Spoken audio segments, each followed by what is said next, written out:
انتہائی عزت کے لائق، احترام کے لائق جملہ حاضرین و سامعین کرام، قرآن عزیز فرقان مجید کی ایک آیت مبارکہ کا کچھ حصہ آپ کے سامنے تلاوت کیا ہے۔ دعا فرمائیے اللہ تبارک و تعالی حق بیان کرنے کی توفیق عطا فرمائے، اور جو کچھ گزارشات عرض کرنا چاہتا ہوں مالک و مولا اس کے مطابق اعتقاد رکھنے کی اور عمل کرنے کی بھی توفیق عطا فرمائے۔ گرامی قدر حاضرین، انسان اس دنیا میں آ کر جتنی نعمتیں استعمال کرتا ہے وہ ساری کی ساری اس کی زندگی کی مرہون منت ہوتی ہے۔ عمومی زبان میں آپ کو معلوم ہے کہا جاتا ہے بھائی جان ہے تو جہان ہے، یعنی سارا کچھ جو کچھ بھی یہاں آپ مال دولت، گھر، اولاد، رزق، سنگی، یار، دوست، ہر طرح کی نعمت جو بھی آپ استعمال کرتے ہیں وہ سارا کا سارا اسی زندگی کی مرہون منت ہے۔ یہ زندگی ہے تو سب کچھ ہے، یہ نہیں ہے تو کچھ بھی نہیں۔ آپ اندازہ فرمائیے کہ انسان اس دنیا میں ایسی ایسی قیمتی نعمتیں استعمال کرتا ہے کہ خود اس کو ان کی قیمت کا اندازہ نہیں ہوتا۔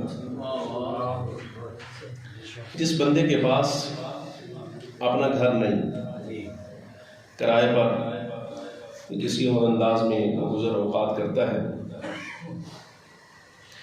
جب ایک گھر سے جواب ہو جائے کہ وہ خالی کرو ہمیں ضرورت ہے، تو اس بندے کے لیے سمجھیے کہ کل کائنات اس وقت صرف چار دیواری کی تلاش ہوتی ہے۔ وہ اللہ کی اتنی بڑی زمین پر، اتنی بڑی اور وسیع زمین پر ایک گھر تلاش کرتا ہے کہ مجھے رہنے کے لیے، سر چھپانے کے لیے، اپنی اولاد بال بچوں کو جہاں رکھنے کے لیے وہ چار دیواری مجھے کہیں میسر آ جائے، کسی طرح آ جائے۔ میں محنت کروں گا، مزدوری کروں گا، کچھ بھی کروں گا، لیکن مجھے اپنا گھر بار جو ہے نا وہ کہیں نصیب ہو جائے، چاہے کرائے پر ہی تلاش کرتا ہے۔ اگر اس کو مل جائے آپ یقین جانیے اس کی خوشی کی انتہا نہیں، نمبر ایک۔ نمبر دو، ایک طرف وہ خوش ہے تو دوسری طرف وہ اللہ کے حضور دعا کرتا ہے اے اللہ مجھے اپنا گھر نصیب فرما۔ مالک یہ ایک مکان سے دوسری جگہ، دوسری جگہ سے تیسری جگہ یہ کوچ کرتے رہنا، یہ ہر وقت سال میں 2 مرتبہ جو میری ہجرت ہے، مالک میں اس سے تنگ ہوں، تو اپنی عنایت فرما، اتنی بڑی تیری زمین ہے، کیا اس پوری زمین پر میرے لیے کوئی حصہ نہیں تیرے؟ سمجھ آ رہی؟ یہ نعمت اس کو معلوم ہوتی ہے۔ سب کچھ ہو، اولاد ہو، اچھا کاروبار ہو، گھر بار ہو، اس کے حلال کی وسعت ہو، اگر اس کے پاس اولاد نہ ہو تو آپ یقین جانیے وہ بڑے دروازوں پر جاتا ہے صرف اس امر کے لیے کہ کہیں مجھے یہ خوشی بھی نصیب ہو جائے کہ اللہ مجھے صاحب اولاد فرما دے۔ بیٹا ہو، بیٹی ہو، ہر شے اللہ کی میرے لیے نعمت ہے، جو مالک عطا فرما دے میں اسی کو غنیمت سمجھوں گا۔ لیکن یہ ساری خوشیاں جو انسان تلاش کرتا ہے یہ ویسے اگر دیکھا جائے تو اصلاً تو اس کی اپنی زندگی کی مرہون منت ہے نا۔ بھئی وہ خود زندہ ہے تو یہ ساری چیزوں کی تلاش، ضرورت اور خوشیاں وہ دیکھ رہا ہے اور جستجو کر رہا ہے۔ اگر یہ زندگی نہیں ہے پھر تو ہر شے خاموش ہے اس کے لیے، ہر در و دیوار اس کے لیے خاموش ہے، پیچھے کیا رہ گیا اس کے لیے؟ تو اس کا مطلب یہ ہوا کہ جان بڑی قیمتی ہے کہ نہیں؟ گزارش میری ٹھیک ہے کہ نہیں؟ یہ جان بڑی قیمتی ہے۔ لیکن ایک بات میں آپ سے عرض کروں، آپ کی اور ہماری زندگی کی ساری نعمتیں جس ایک جان کی مرہون منت ہے نا، یہ جان آگے 2 زندگیوں کی مرہون منت ہے۔ اس جملے کو سنیے، یہ جان جس کی وجہ سے آپ رزق، گھر بار، کاروبار، نعمتیں، ہر شے تلاش کر رہے ہیں، مزید یہ جان آگے 2 زندگیوں کی مرہون منت ہے۔ اگر وہ 2 زندگیاں ہیں تو یہ جان ہے، اگر وہ 2 زندگیاں نہیں ہیں تو پھر یہ جان بھی نہیں۔ اشارہ میرا سمجھ تو آ گیا ہوگا جی۔ اگر وہ 2 جانیں، 2 زندگیاں ہیں، لیکن ایک بات بڑے تعجب کی ہے، آپ یہ بھی ذرا دیکھیے، ملاحظہ فرمائیے کہ انسان جب پیدا ہوتا ہے نا محتاج ہوتا ہے، اور جناب والا اس کی زندگی بے کسی کی زندگی ہوتی ہے اس وقت.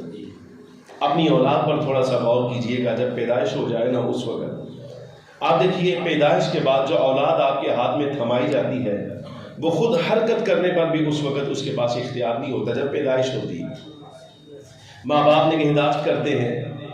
اگر گرمی ہے تو اس کو ایسی ہوا میں رکھنا ہے کہ جو اس کے لیے نہ گرمی کا سبب ہو نہ سردی کا سبب ہو. اگر سردی ہے تو فوراً اس کی پیدائش کے بعد کسی ایسے باکس میں اس کو رکھنا ہے جہاں اس کو اتنی ہیٹ مل جائے کہ وہ اس دنیا میں آ کر یہاں اب جو جس جہان میں یہ آیا ہے اس کی سانس یہاں کی بحال ہو جائے, موافقت ہو جائے. یہ ساری چیزیں تلاش کی جاتی ہیں. اچھا پیدائش کے بعد آپ اس کو دیکھیے کہ یہاں تک یہ منظر دیکھا گیا ہے کہ اگر کوئی ناقابل تجربہ کار آدمی کسی بچے کو اٹھا لے تو اس کی گردن پیچھے جاتی ہے تو تجربہ کار کہتا ہے اس کی گردن سنبھال.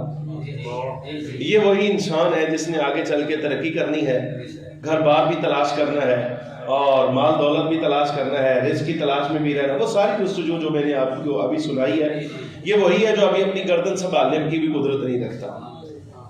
سمجھ آ رہی کہ نہیں؟ یعنی اس تناظر میں آپ ذرا اپنے آپ کو ملاحظہ کیجئے. یہ محتاجگی کی زندگی ہے.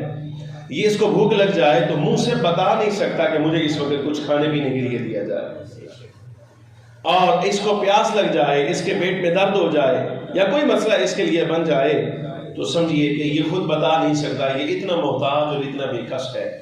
لیکن اس سے بھی بڑی تعجب کی بات ہے جیسے ہی سن شعور کو آتا ہے, بلوغت کو آتا ہے تو وہ دو زندگیاں جو اس کو سنبھال سنبھال سنبھال سنبھال سنبھال سنبھال اس مرحلے تک لے آئی ہیں. سب سے پہلے زبان کی تیزی بھی ان کے خلاف ہے. سب سے زیادہ سب سے پہلے بے رخی, ناشکری, بے رغبتی, اور سمجھیے کہ سب سے پہلے بندہ جس نعمت کا انکاری ہوتا ہے وہ یہی دو زندگیاں ہوتی ہیں. سب سے پہلے اس کی بے رخی کا شکار اور ناشکری کا شکار جو ہوتا ہے وہ یہی دو زندگیاں ہیں جو سنبھال سنبھال اس کو اس مرحلے تک لے کے آئی ہے. ان دو زندگیوں کو ماں باپ کہا جاتا ہے. وہ ماں باپ اللہ رب العالمین جل وعلا نے اپنے کارخانے میں ان جیسی کوئی نعمت رکھی نہیں. کارخانہ خدا بندی میں ماں باپ جتنی بڑی نعمت ہے آپ یقین جانیے ایسا شاہکار ہے ہی کوئی نہیں. انسان کو جب وہ ماں باپ سن شعور کو آتا ہے نا تو ماں باپ پرانے خیالات کے حامل لگتے ہیں اور جناب والا ساتھ ہی ساتھ وہ اس کو اپنی ترقی میں رکاوٹ نظر آتے ہیں. حالانکہ حق بات یہ ہے وہ اپنے تجربے کی بنا پر اس کو ان تتی ہواؤں سے بچا رہے ہوتے ہیں جس کے بارے میں ان کو اندازہ نہیں ہوگا. حق تو یہ ہوتا ہے. قرآن عزیز نے اور حضور پرنور سید العالمین صلی اللہ علیہ وبارک وسلم نے سرکار دو عالم صلی اللہ علیہ وسلم کے امتیوں کو, حضور کے غلاموں کو اپنے ماں باپ کے بارے میں جو نصیحتیں فرمائی ہیں اور جو ارشادات فرمائے ہیں اور بہت ساری ایسی چیزیں جو تلقین ہیں نبی پاک صلی اللہ علیہ وسلم کی طرف سے, خود باری تعالیٰ جل وعلا کی طرف سے, وہ اس کے لیے نصیحت قابل عبرت ہے. اگر سمجھیے کہ ان نصیحتوں کا لحاظ کرے, ماں باپ کی عزت و احترام کرے تو یہ اس کے لیے سمجھیے ماں باپ راضی ہو جائیں تو اللہ راضی ہے, اس کا رسول راضی ہے.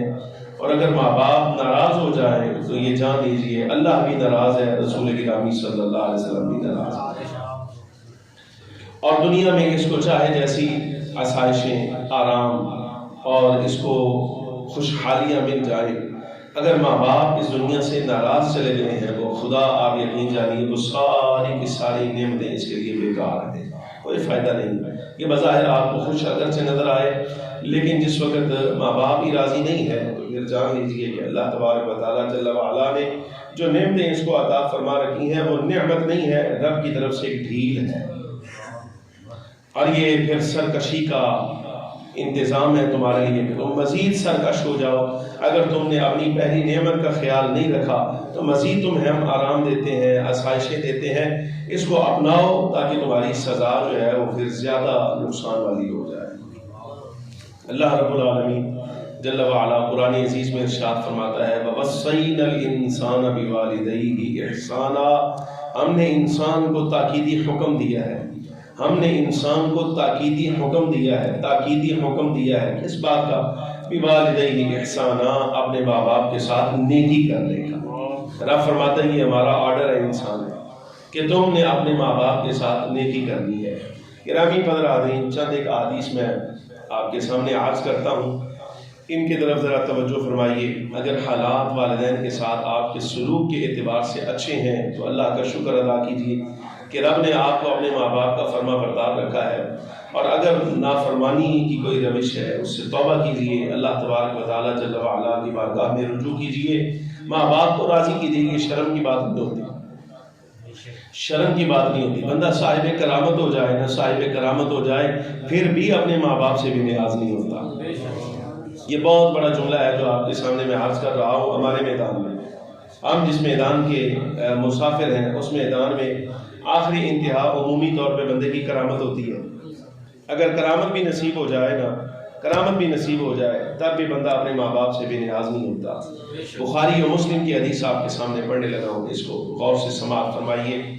صحیح مسلم کے لفظ ہیں، حضرت سیدنا ابو ہریرہ رضی اللہ تعالی عنہ فرماتے ہیں، نبی پاک صلی اللہ علیہ وبارک وسلم نے ارشاد فرمایا، تین بچے ایسے ہیں جنہوں نے پنگھوڑے میں کلام کیا تھا۔ فرمایا ان میں پہلی ذات سیدنا عیسیٰ ابن مریم علیہ السلام کی ہے، اور دوسرا حضور پرنور سید العالمین صلی اللہ علیہ وسلم نے فرمایا صاحب جریج، جو پنگھوڑے میں بول پڑا تھا۔ پھر آگے آقا دو عالم صلی اللہ علیہ وبارک وسلم نے تفصیلاً پورا واقعہ ارشاد فرمایا۔ جریج بنی اسرائیل کا حضرت عیسیٰ علیہ السلام کے ہی زمانے کا ایک فاضل، عابد، نیک اور صالح نوجوان تھا، اس کا نام تھا جریج، جیم را یا جیم جریج، قریش کے وزن پر۔ حضور فخر عالم نور مجسم صلی اللہ علیہ وبارک وسلم ارشاد فرماتے ہیں، یہ ایسا عابد و زاہد نوجوان تھا، دنیا سے بے رغبت، کہ اس نے آبادی سے دور ایک کچی عمارت جو ہے نا وہ بنا رکھی تھی، مٹی کی اینٹیں کھڑی کر کے نا، تو ایک کچی عمارت بنا رکھی تھی، وہیں رہتا تھا، دن رات وہیں گزارتا تھا، اور ہمہ وقت اللہ تبارک و تعالیٰ جل وعلا کی یاد میں، اس کی عبادت میں، اور رب العالمین جل وعلا کے ذکر اذکار میں مصروف رہتا تھا۔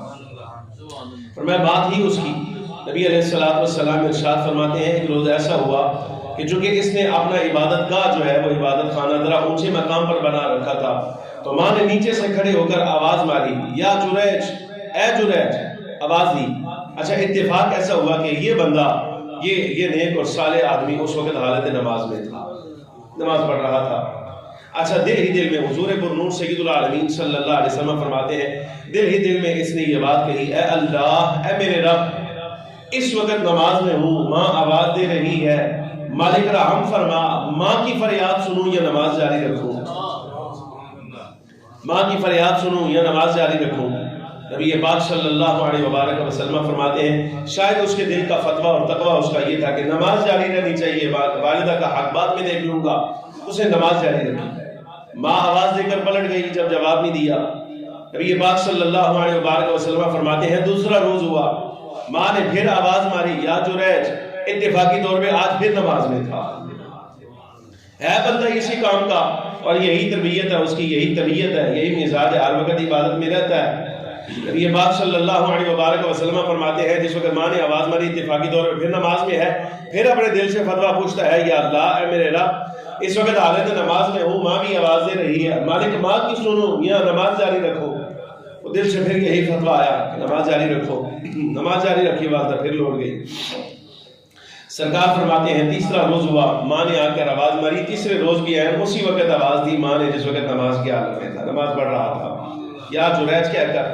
جب جواب نہیں نہ آیا آگے سے، یہ سوچ بچار میں تھا کہ نماز جاری رکھوں یا والدہ کی فریاد سنوں۔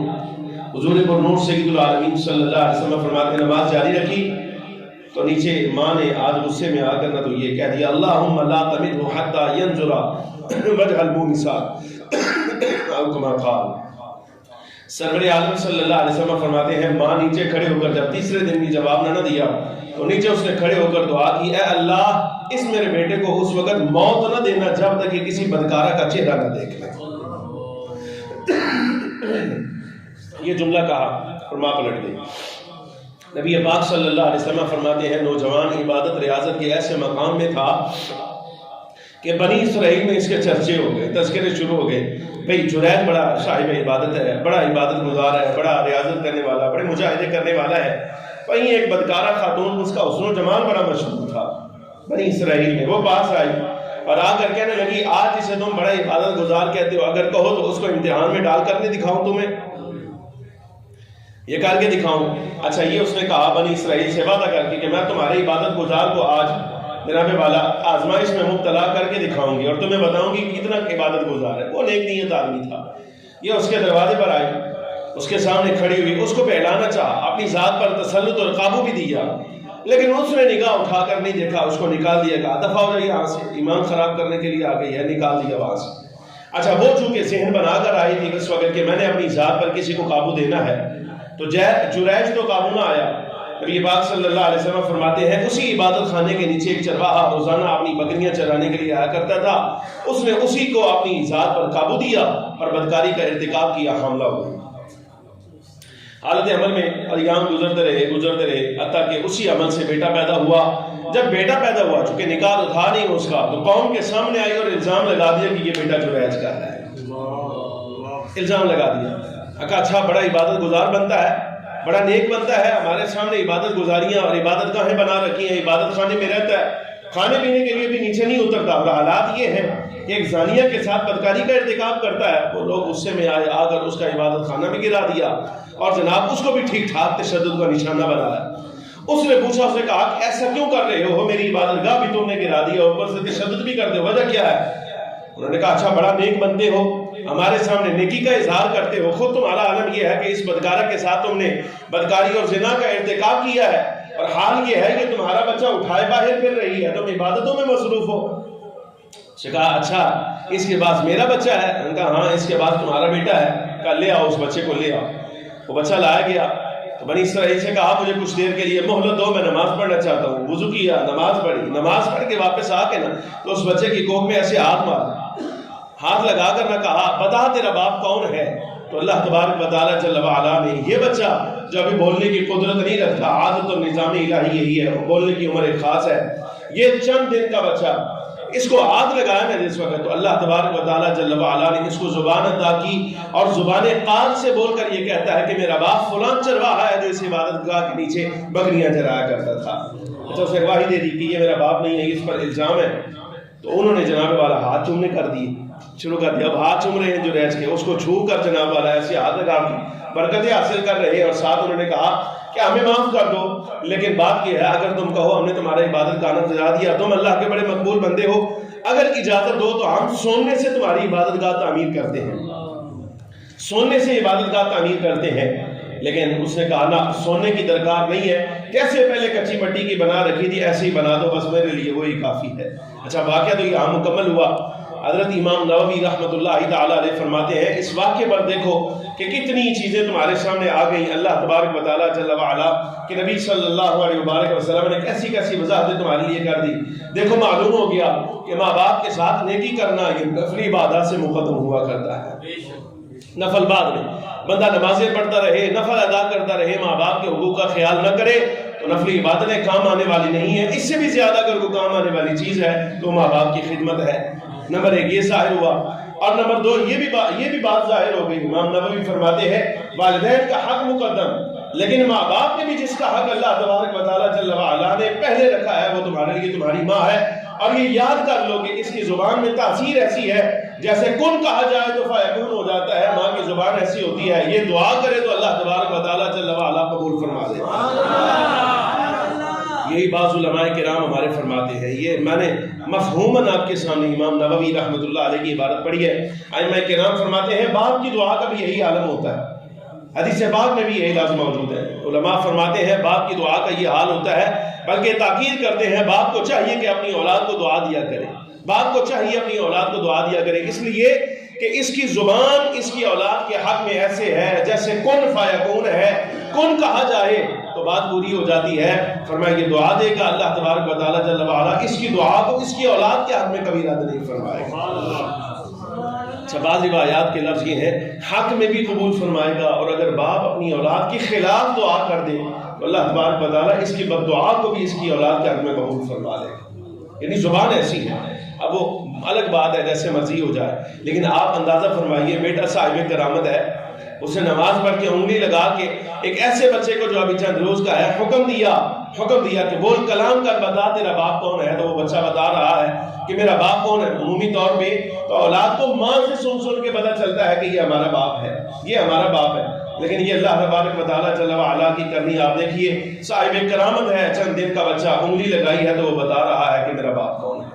سمجھا رہی کہ نہیں؟ اور جو بات میں آپ کو سمجھا رہا تھا وہ یہ دیکھیے، بندہ صاحب کرامت بھی ہو جائے نا تو ماں باپ کی دعاؤں سے بے نیاز نہیں ہو سکتا.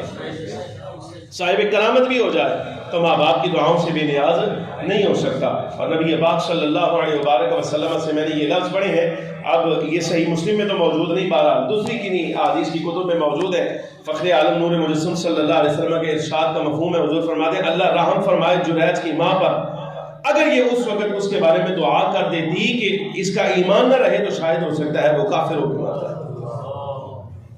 سمجھ آ رہی کہ نہیں آ رہی؟ یعنی ایسا حق ماں باپ کا مقدم ہوتا ہے. حضور پرنور سید العالمین صلی اللہ علیہ وبارک وسلم کی خدمت اقدس میں ایک صحابی حاضر ہوئے، حضرت ابو سعید مالک بن ربیعہ الساعدی رضی اللہ تعالیٰ فرماتے بندہ آیا آ کر عرض کرتا ہے یا رسول اللہ صلی اللہ علیہ وبارک وسلم، بنی سلمہ سے اس شخص کا تعلق تھا. اگر عرض کہ یا رسول اللہ صلی اللہ علیہ وسلم ماں باپ انتقال کر جائیں، اس دنیا میں نہ رہیں، حضور چلے جائیں، جوار رحمت الہیہ میں ہوں، تو کیا ان کے مرنے کے بعد بھی کوئی نیکی ایسی باقی رہ جاتی ہے جو میں ان کے ساتھ کروں؟ سمجھا رہی کہ نہیں؟ عمومی طور پہ بندہ یہ سمجھتا ہے ماں باپ چلے گئے ہیں تو اب ان کے ساتھ تعلق بھی ختم ہو گیا، اب کیا رہ گیا نبھانے والا.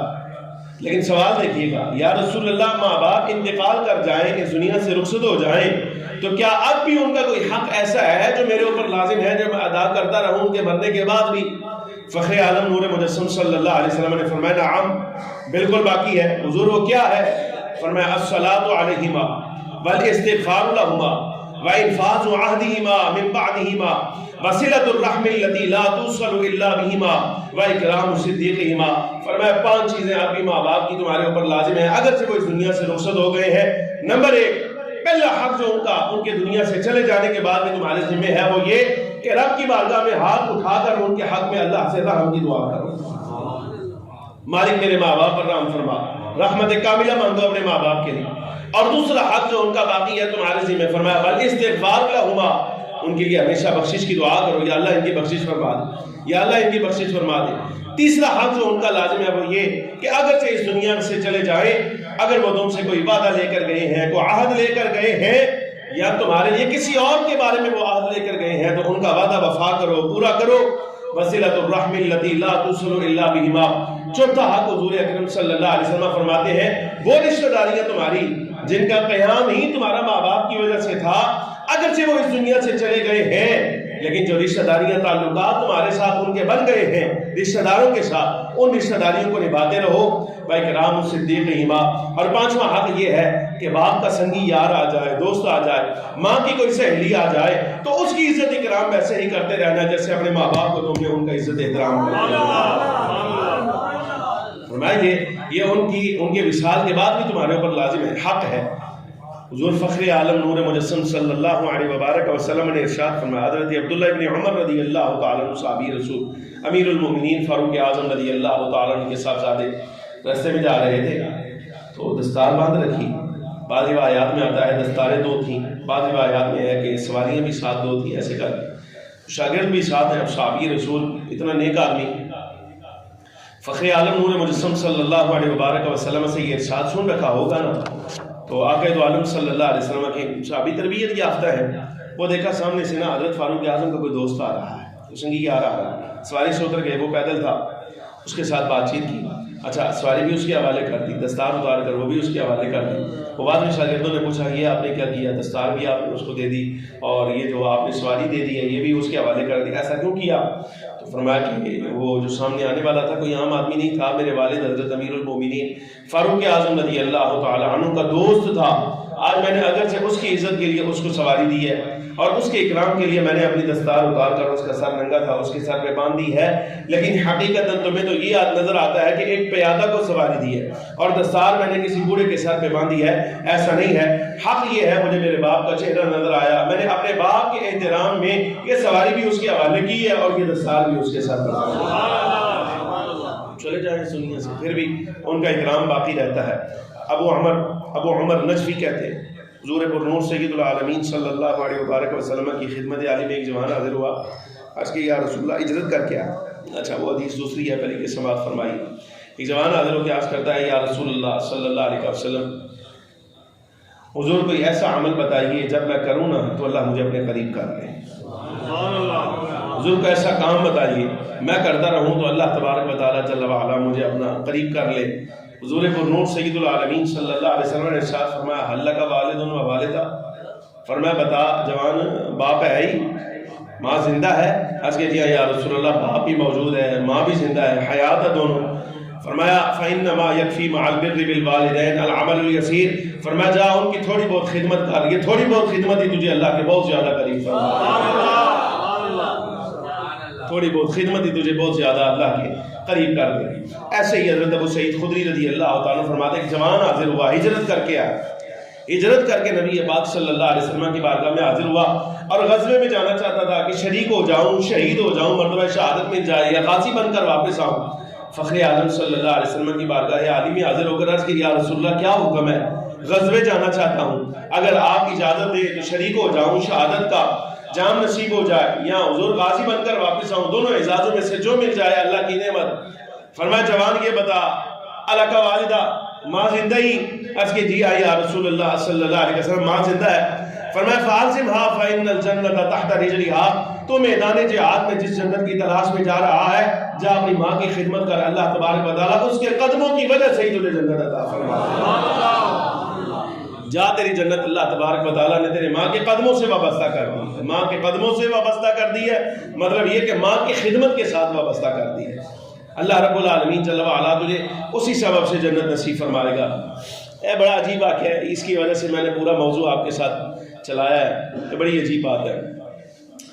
دلائل النبوہ میں حافظ ابو نعیم اصفہانی اور دیگر ہمارے ائمہ کرام میں سے بہت اکابر علماء نے اس واقعے کو روایت کیا۔ ملا علی قاری رحمۃ اللہ تعالیٰ علیہ بھی اس حدیث کو لائے۔ حضرت جابر بن عبداللہ انصاری رضی اللہ تعالیٰ عنہ فرماتے ہیں، یہ سمجھنے کی بات ہے، بڑی قابل غور بات ہے یہ۔ حضرت جابر بن عبداللہ انصاری رضی اللہ تعالیٰ عنہ فرماتے ہیں نبی پاک صلی اللہ علیہ وسلم کی خدمت میں ایک بندہ حاضر ہوا، بیٹا تھا، تو آ کے نا اپنے باپ کی شکایت کی، اپنے باپ کی شکایت کی۔ عرض کرتا ہے یا رسول اللہ میں اپنے پیو کی شکایت لے کے آیا، تو فرمایا بات کیا ہے؟ عرض کہ یا رسول اللہ باپ میری نا اجازت کے بغیر میرا مال لیے جاتا ہے، خیال ہی نہیں کرتا، اختلاف روایات، حضور نہ میرے سے پوچھتا ہے نہ بات کرتا ہے، جتنا میرا مال ہے اپنی مرضی سے لے لیتا ہے، کوئی بات نہیں کرتا۔ حضور میں شکایت کے لیے آیا۔ صحابہ کرام علیہ رضوان سے فرمایا اس کے باپ کو بلاؤ، اس کے باپ کو بلاؤ۔ وہ بزرگ آدمی تھا، ان کو بلایا گیا، صحابی رسول فرمایا اس کے باپ کو بلاؤ۔ بلایا، فرمایا بھائی بزرگو تہاڈا پتر تہاڈی شکایت لے کے آیا ہے، سمجھ آ رہی کہ نہیں آ رہی؟ سمجھنے والی بات ہے۔ ہم نے اللہ اکبر لا حول ولا قوت الا باللہ العلی العظیم دارالافتاء میں بڑے بڑے مناظر ہم نے دیکھے، بڑے بڑے مناظر میں نے دیکھے، اللہ اکبر۔ مجھے آج بھی وہ ایک آدمی یاد ہے، اس کا بیٹا فتویٰ لے کر آیا اپنے باپ کے خلاف، فتویٰ لے کر آیا، کماتا کچھ نہیں تھا، کرتا کچھ نہیں تھا، اچھا جیسا مال ہوتا جو کچھ باپ کما کر لیتا تھا، سفید داڑھی تھی، مزدور طبیعت کا آدمی تھا وہ، مجھے ابھی اس کے چہرے کے خد و خال یاد ہے۔ تو آ کر نہ کہنے لگا کہ جی ابا جی شکایت لے کے آئے ہیں، ابا جی جو ہے نا بہت زیادہ ساڑھے نال تنگی کر دیں، انسان کچھ دیں دے نہیں۔ تو میں نے اس کو کہا، میں کہا تیری لتاں سلامت نہیں، تیرے ہاتھ سلامت نہیں، تیری زبان منہ سلامت نہیں، عقل سلامت نہیں، کیڑی شاید تیری اندر کمی ہے؟ تو یہ بتا یہ تیرا باپ جس عمر میں بیٹھا ہے کیا اب بھی اس کو کام کاج کی ضرورت ہے؟ بے شرم آدمی، سمجھ آ رہی کہ نہیں؟ اس طرح کی بات، بہرحال وہ پردے کی باتیں ہیں، چلے رہنے دیجیے، اس کو روکیے۔ اور اسی طرح آپ یقین جانیے، مجھے بابا جی ماسٹر صاحب یاد ہیں، ایک ماسٹر صاحب آئے فتویٰ لینے کے لیے، کہتے ہیں کہ میری بیٹی بیرون ملک ہوتی ہے، بندہ اس عمر میں بھی آ جائے نا تو آپ یقین جانیے اولاد کی فکر جو ہے نا وہ بھولتی نہیں۔ کہا جی میری بیٹی بیرون ملک ہوتی ہے، اس کا جو شوہر ہے وہ ٹھیک ٹھاک کماتا ہے، اچھی نوکری ہے ان دونوں کی وہاں پر، لیکن اب نا وہ اپنا پلاٹ بنانا چاہتے ہیں، یہاں واپس آ رہے ہیں، تو میں نے نا ان کی اچھی معاونت کر دی تھی، میں نے مال متاع ان کو دیا تھا کہ بنا لو، اب وہ مزید جو ہے نا میری اولاد پر نظر جمائی بیٹھی ہے، بیٹی بھی میری اور میرا جو داماد ہے وہ بھی. تو آپ کوئی جو ہے نا تھوڑا سا اتنا میرے لیے کریں، کچھ لکھ دیں کہ میں اس کو نا فارغ کرنا چاہتا ہوں اور میں اپنے بیٹوں کو کچھ نہ کچھ دینا چاہتا ہوں. میں نے ان سے یہ بات کہی، میں کہا بزرگوں آپ بیٹی کو ایسے عاق جو کیا جاتا ہے وہ تو نہیں کر سکتے، شرع نے اس کو وارث بنایا ہے، وہ ایک الگ بات ہے. ہاں اپنی زندگی میں اگر اس وجہ سے اپنے بیٹوں کو کچھ دینا چاہتے ہیں تو آپ دے ڈالیے اپنی مرضی سے. تو آپ یقین جانیے بابا جی کرسی پہ بیٹھے تھے، زمین پر بیٹھ نہیں سکتے تھے، تو مجھے کہنے لگے نہیں مفتی کوئی ایڈیاں لمیاں تیرے کو کتاباں نے کوئی شک کڈ نہ میرے واسطے. وہ بخاری مسلم ہماری سائز کی ہوتی ہے نا، یعنی بس اوقات ماں باپ اولاد سے اتنے تنگ ہو جاتے ہیں اور دوسری اولاد کا حق مارا جا رہا ہوتا ہے نا، تو یہ کیفیت ہو جاتی ہے. وہ مفتی مولوی کوئی اتنی لمیاں تیرے کو کتاباں سامنے پئیاں، کھول نہ کوئی صفحہ ادھر ادھر کر نہ کوئی شے کڈ نہ میرے واسطے. تو میرا ہاسا نکل گیا. میں کہا بزرگوں بات ایسے نہیں ہے، مسئلہ جو میں نے آپ کو بتا دیا ہے یہ کتابوں سے ہی نکالا ہے. نہیں تو ایک باری میرے کہنے دوبارہ پڑھنا، ہو سکتا ہے کوئی نئی گال نکل آئے. تو میرے سے کنٹرول نہ ہوا تو میں ہنس پڑا.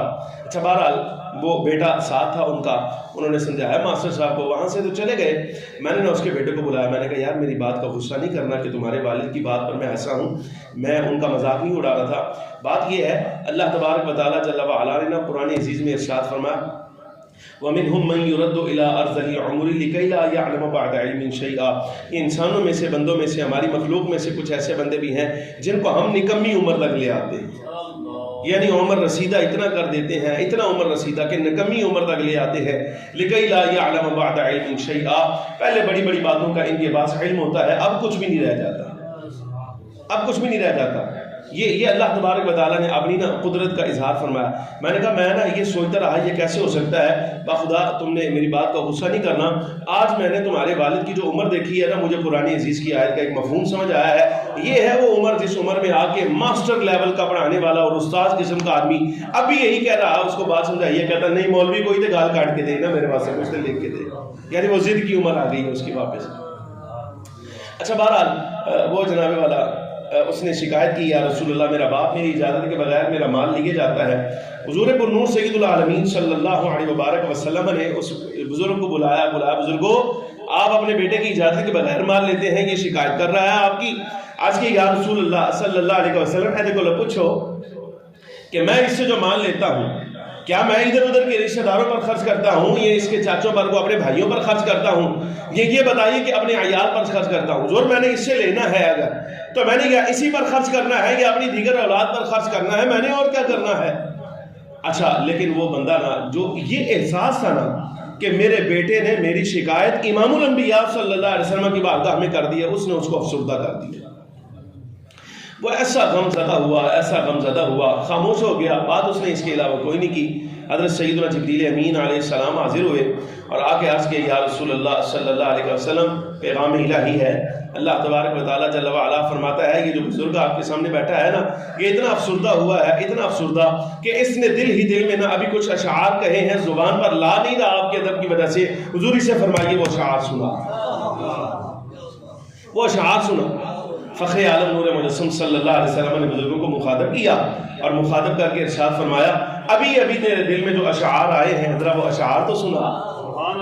اچھا وہ ان کے لیے حیرانگی کی بات تھی، فوراً عرض کرنے لگے یا رسول اللہ صلی اللہ علیہ وسلم میں تو آڈی بصیرت تے قربان جاواں حضور. اللہ تبارک و تعالیٰ جل وعلا نے کیا شان آپ کو عطا فرمائی ہے، جو بات ابھی ہمارے دل میں کھٹکتی ہے زبان پر نہیں آتی، اللہ اس پر بھی آپ کو اطلاع عطا فرماتا ہے.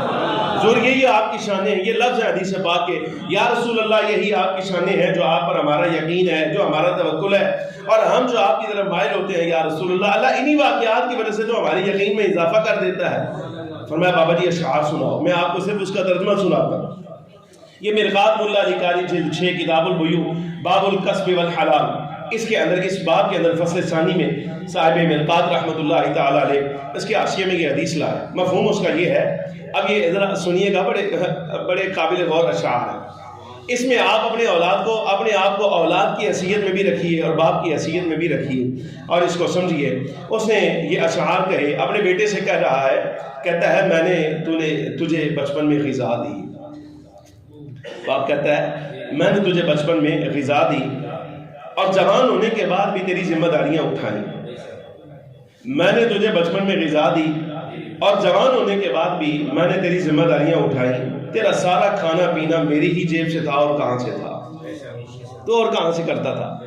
جب تک تو اپنے پاؤں پر کھڑا نہیں ہوا تیرا سارا انتظام تو میں کرتا تھا. اگر سے تو تیری ہڈیوں میں طاقت آ گئی تھی، سارا کچھ ہو گیا، تب تک تو تیری ساری ذمہ داریاں میں اٹھاتا تھا. یہ وہ اولاد بھی ابھی تک قابل غور ہے جناب والا، جن کی ذمہ داریاں، جن کی اولاد کی ذمہ داریاں، ان کے گھر بار کی ذمہ داریاں جناب والا ماں باپ اٹھاتے ہیں. سمجھ آ رہی کہ نہیں؟ یعنی آگے دوسری نسل کی ذمہ داریاں بھی سمجھیے کہ باپ نے اور والدہ نے اٹھائی ہوتی ہیں. یہ اشعار سننے کے لائق. کہا کہ میں نے تجھے غذا دی اور جوان ہونے کے بعد بھی میں نے تیری ذمہ داریاں اٹھائیں، تیرا سارا کھانا پینا میری کمائی سے تھا. یہ شعر بڑا قابل غور ہے. اس نے کہا جب کسی رات تو بیمار ہوا نا، جب کسی رات تو بیمار ہوا تو ساری رات بیداری میں میری گزر گئی تھی، ساری رات جا کے میں نے گزاری. آج ہی میں یہ اشعار آج صاحب نے سنا رہے ہیں، جس وجہ عابد صاحب نے تو عابد صاحب میں اللہ پاک نے ان کو بیٹا دیا تو میں انہوں نے چھیڑ رہے ہیں. میں کہ آج صاحب تو انہوں اللہ تبارک و تعالیٰ نعمت دیتی ہے، سناؤ رات جا کے گزر دی کہ نہیں گزر دی؟ تو آج صاحب خاموش ہو گئے. کلاس فیل میرے دوست. اچھا، جب کسی رات تو بیمار ہوتا تھا تو ساری رات بیداری میں میری گزرتی تھی. گویا بیمار تو نہیں ہوتا تھا، تیری بیماری مجھے لگ جاتی تھی. اس کا بیماری کے آثار تیرے اوپر ہوتے تھے، لیکن حقیقتاً تو بیمار نہیں ہوتا تھا، تیری وجہ سے میں بیمار ہو جاتا تھا. میرا دل تیری موت سے ڈرتا رہا. تو کمزور ہے، بچہ ہے، چھوٹا ہے، تیری ہڈیوں میں اتنی طاقت نہیں ہے، نہ جانے کب تیری سانس رک جائے. میں تیری موت سے ڈرتا رہا، حالانکہ مجھے اس بات کا شعور ہے، مجھے پتا ہے موت کا وقت مقرر ہے. اگر تیری اس وقت آئی ہے تو چلے جانا ہے، نہیں آئی تو نے جوان ہو ہی جانا ہے. یہ ساری باتیں میرے علم میں تھیں، لیکن اس کے باوجود ہمیشہ مجھے تیری موت کا نہ ڈر لگا رہتا تھا کہیں تجھے کچھ ہو نہ جائے. اگلے لفظ اس کے سنیے گا. اس نے کہا اچھا تو جوان ہوا، حتیٰ کہ اس عمر کو پہنچ گیا جس کی میں تمنا کیا کرتا تھا. بات نہیں سوچتا میری اولاد ہے، میرا بیٹا ہے، یہ میرے کندھے کے ساتھ کندھا ملا کے کھڑا ہو جائے گا، میں اور جوان ہو جاؤں گا، میری ذمہ داریاں تقسیم ہو جائیں گی. اب سارے کام جو میں کرتا ہوں کچھ نہ کچھ یہ کرے گا، کچھ میں کر لیا کروں گا. اسے کہا میں جب ساری زندگی میری گزر گئی یہ سوچ کر کہ کب تو میرے کندھے کے ساتھ کھڑا ہوگا اور میرے برابر آئے گا. جب تو اس عمر کو پہنچا جس کی میں تمنا کیا کرتا تھا، جملہ سنیے گا. اس نے کہا تو نے بدلہ میری زندگی کا ساری محنت کا یہ دیا کہ تیری زبان جو ہے وہ سخت ہو گئی. سخت کلامی تو نے کی میرے ساتھ، تو نے سخت کلامی کے ساتھ جو ہے وہ اس انداز سے میری خدمت کا بدلہ دیا. اور گویا ایسے لگتا ہے کہ ساری زندگی میں نہیں بلکہ تو مجھے پالتا رہا ہے. یہ زندگی بھر پیدائش سے لے کے اب تک کے جتنے احسان ہیں جو میں نے تیرے اوپر کیے، مجھے تو ایسا لگتا ہے جب تو میرے ساتھ بد کلامی کرتا ہے تو ایسے معلوم ہوتا ہے کہ جیسے وہ احسان میں نے تیرے ساتھ نہیں کیے تو میرے اوپر کرتا رہا ہے. اچھا، یہ بات کی. اور اس کے بعد یہ جملہ، یہ آخری اس کا شعر تھا. نبی پاک صلی اللہ علیہ وبارک وسلم اتنا روئے یہ اشعار اس کے سن کر، اتنا روئے. صحابہ کرام رضی اللہ تعالیٰ عنہ مجمعین کہتے ہیں ہم نے دیکھا حضور کی ریش مبارک جو ہے وہ تر ہو گئی. حضور کی ریش انور سے آنسو مبارک کے قطرات جو ہے نا وہ نیچے آ رہے ہیں. آخری شعر اس کا یہ تھا کہ اے کاش کبھی تو میرا حق پہچان لیتے، اے کاش باپ ہونے کے ناطے میرا جو حق تیرے اوپر تھا وہ پہچان لیتا. اگر میرا حق تجھے نہیں یاد آیا تو چل کم از کم اتنا سلوک تو میرے ساتھ کرتا جتنا پڑوسی کے ساتھ کر لیا کرتے. یعنی آج پڑوسی تمہارے لیے سنگی یار دوست جو ہیں وہ تمہارے سگے ہو گئے اور وہی تمہارے مہربان بن گئے. اور میں جو ساری زندگی تیرے لیے محنتیں کرتا رہا، جو تیرے احسان کا حقدار تھا، تیری نیکی کا حقدار تھا، آج میں تجھے کچھ نہیں نظر آتا. اے کاش تو مجھے اتنی حیثیت تو دیتا جتنی پڑوسی کو دی جاتی ہے. نبی پاک صلی اللہ علیہ وسلم نے یہ اشعار سنے، حضور روئے، بہت زیادہ روئے. اتنا آپ نے گریا فرمایا، اتنا گریا. جب اشعار مکمل ہوئے نا تو حدیث کے لفظ ہیں فَأَخَذَ بِتَلْبِيبِ ابْنِهِ. نبی پاک صلی اللہ علیہ وبارک وسلم نے اس کا گریبان پکڑا. یہاں سے گریبان پکڑ کے نا فخر عالم صلی اللہ علیہ وسلم فرمایا اذهب انت ومالک لابیک، جا چلا جا میری بارگاہ سے قیامت تک آنے والی ہر اولاد کے لیے، ہر بیٹے کے لیے یہی اصول ہے، تو اور تیرا مال سب کچھ تیرے باپ کا ہے، وہ جیسے چاہے خرچ کرتا رہے، وہ اس کو اجازت ہے میری طرف سے. انت ومالک لابیک، تو بھی تیرے باپ کا ہے، تیرا مال بھی تیرے باپ کا ہے، وہ جیسے چاہیں خرچ کرتے رہے. یہ فخر عالم صلی اللہ علیہ وسلم نے ساری زندگی کے لیے اصول بنا دیا. ماں باپ کو مانگنے کی ضرورت نہیں ہے، یہ بات یاد رکھیے گا. اور یہ حکم ہے شرع کا. حافظ علی قاری رحمۃ اللہ تعالیٰ علیہ شرح مشکات میں فرماتے ہیں صاحب حیثیت ہو جائے اگر اولاد صاحب حیثیت ہو جائے تو اس پر لازم ہے ماں باپ کو دیکھیں، ماں باپ اپنی کمائی کر سکتے ہیں یا نہیں. اگر تو وہ کر سکتے ہیں تو پھر تو بیٹا آزاد ہے، اس پر کچھ لازم نہیں ماں باپ کے لیے، یہ ماں باپ کی خودداری کی وجہ سے، سمجھ آ رہی کہ نہیں آ رہی؟ یہ ماں باپ کی خودداری کی وجہ سے کہ وہ خوددار ہیں، انہوں نے ساری زندگی اس کو دیا ہے۔ اگر وہ محتاج نہیں اس کے تو بیٹے پر کچھ لازم نہیں، تاکہ ان کی خودداری سلامت رہے۔ لیکن اگر وہ اپنی بزرگی کی وجہ سے عاجز آ گئے ہیں اور جناب والا اب عمر کا یہ حصہ آ گیا کہ خود کما نہیں سکتے، تو پھر اولاد پر لازم ہے، واجب ہے، یہ شریعت کے اپنے کلمہ پڑھنے والوں کے واجبات میں سے ایک واجب ہے، شرع نے لازم کیا ہے اولاد پر جو صاحب حیثیت ہے، مالدار ہے، کمانے کے لیے ہو گئی، کمانے جوگی ہو گئی ہے، تو اس پر شرع لازم قرار دیتی ہے کہ اپنے ماں باپ کو اپنی حیثیت کے مطابق خرچہ اور نفقہ لگائے، یہ شرع کا لازم ہے۔ اگر اس لازم کو ادا کیا ہے تو بڑی اچھی بات، نہیں ادا کیا تو گنہگار قیامت کے دن سوال ہوگا اس۔ حیوہ ابن شریح بہت بڑا اپنے زمانے کا عالم، کلاس پڑھا رہا تھا، یہ اسلاف کے واقعات ہیں، کلاس پڑھا رہے تھے، وہ ماں آ گئی، ماں آ کے نا وہ جناب حدیث پڑھانے والا، مسند پر بیٹھنے والا، جوتے اٹھانے والے پیچھے کتنے شاگرد موجود ہیں، ماں آئی اور آ کے نا تو مجلس علم میں کہتی ہے حیوہ قوم اٹھے تو اور جا ککڑیاں نو دانا پا کے لا۔ وہ حدیث پڑھانے والا امام محدث جا منڈیا جا ککڑیاں دانا پا کے آ۔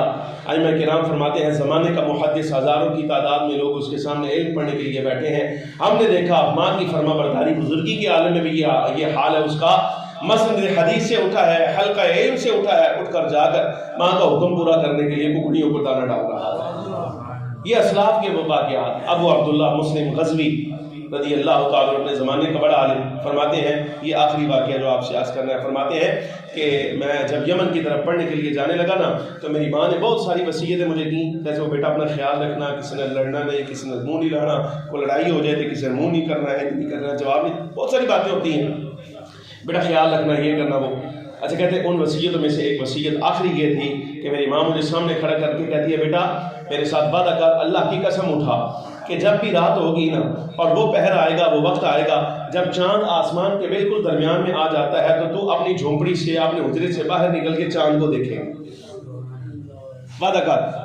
ماں اے وعدہ کی ہے، اس کا کیا کروں؟ فرمایا بیٹا وعدہ کر دو ایسا کرے گا عین اسی لمحے میں بھی اپنے گھر سے، اپنے حجرے سے باہر نکل کر چاند پر نظر ڈالوں گی، شاید ہو سکتا ہے تیری میری نگاہ چاند پر مل جائے تو تیرے فراق میں جو جدائی میں میرا دل روئے گا، اللہ تبارک و تعالیٰ جل وعلا میرے دل کو یہ نگاہ چاند پر جا کر ایک ہونے کی سبب بھی ٹھنڈک عطا فرمائے۔ فرمایا زندگی گزر گئی، جب تک میں بیرون ملک رہا، پڑھتا رہا، ساری زندگی میں نے اپنی ماں کا وعدہ یہ وفا کیا، کبھی اس کو چھوڑا نہیں۔ ظاہر سمجھ آئی کہ نہیں آئی؟ یہ اسلاف کے واقعات ہیں، یہ حق ہوتا ہے ماں باپ کا، اس کو نبھائیے، تلقین کے لیے عرض کیا ہے۔ اور ایک گزارش جو